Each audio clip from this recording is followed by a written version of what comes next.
କହିଲୁ ଘରଟା ତୁ ଭାବିଲେ ବାବୁ ତା ଭାବିଲେ ବାବୁ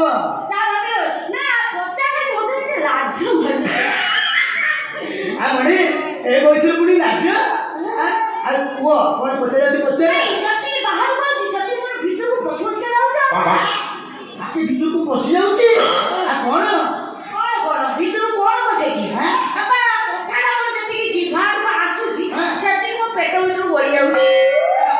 କୋଉ ପେଟ କି ତୁ କାଇଁ ମୋ ପେଟକୁ ନଜର କରୁଛୁ ତମେ ଆମକୁ କହିଲ ବୋଲି ଆମ ନଜରଟା ପେଟକୁ ଗଲା ନା ଆଉ ଏତେ କହିଲି ବୋଲି ପେଟକୁ ଗଲା ନହେଲେ ଅଲଗା ଜାଗାରେ ଯାଇ ପହଞ୍ଚିଥାନ୍ତା। ଯାଇଥାନ୍ତା କଣ ଆଉ କଣ ତମେ ଆମେ ରସି କହୁଛ ତମ ଚାଲିଚଳନ ବେଶ ପୋଷାକ ଲାଗୁଛି ଭାରି ରସିକିଆ। ବୁଝିଲ ମଣି ଆଉ ରସିକ କଣ ଆଉ ମୋ ନାଟ ପୁରା ରସିକ ରଥ କିସ ମୋର କି ରଥ ବା ନନ୍ଦିଘୋଷ ରଥ ନା ତାଳଧ୍ୱଜ ରଥ ନା ଦେବୀଦଳ ରଥ ଆଇ ଆମ ସିଙ୍ଗିଲି ରଥ ଇଂଲିଶ ବୋଲି ଆଇ ଆମ ସିଙ୍ଗିଲି ରଥ। ଆଉ ବୁଝିଲ ମୋର ସେ କ୍ଷମତା ଅଛି ତିନି ଝିଅକୁ ରଥରେ ବସେଇ ତାকে ଟାଣି ଟାଣି ନବାର କ୍ଷମତା ବି ମୋର ଅଛି ଆଉ ଆହୁରି କୀର୍ତ୍ତି ବି ଅଛି ତାକେ ପୂଜା ପାଠଠୁ ଆରମ୍ଭ କରି ଜ୍ୟୋତିଷ ବିଦ୍ୟା ବି ମାନିଲେ ମୁଁ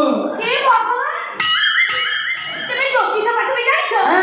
କଣ କହୁଛ ବା ସତ କହୁଛି ସତ କହୁଛ କି ଜ୍ୟୋତିଷ ସବୁ କଣ ଜାଣିଛ ବା ସବୁ ଜାଣିଛି ଯାହା ଯାହା କହିବ ବିବାହର ବ୍ରତଘର ଯାହା ଯାହା ଚାହିଁବ ସବୁ ପ୍ରକାର ବ୍ୟବସ୍ଥା ମୋ ପାଖରେ ଅଛି ଏତେ ଜାଣିଛ ପାଠ ତମର ଅଧିକା ବୋଧେ ସବୁ ଜାଣିଛ ନୁହଁ ଆଉ ପୁରୀ ନନା ପରେ ଜାତକ ଫାତକ ଦେଖୁଛ ଦେଖୁଛି ମାନେ ବଢି କେତେ ଝିଅଙ୍କର ଜାତକ ଦେଖି ମୋର ଘଡି ପୁରା ମୁଣ୍ଡା ହେଇଗଲାଣି ଝିଅ ପିଲାଙ୍କ ଜାତକ ଦେଖି ତ ବଡି ମୁଣ୍ଡା ହେଇଯାଉଛି ସେଇ ବିଭାଗ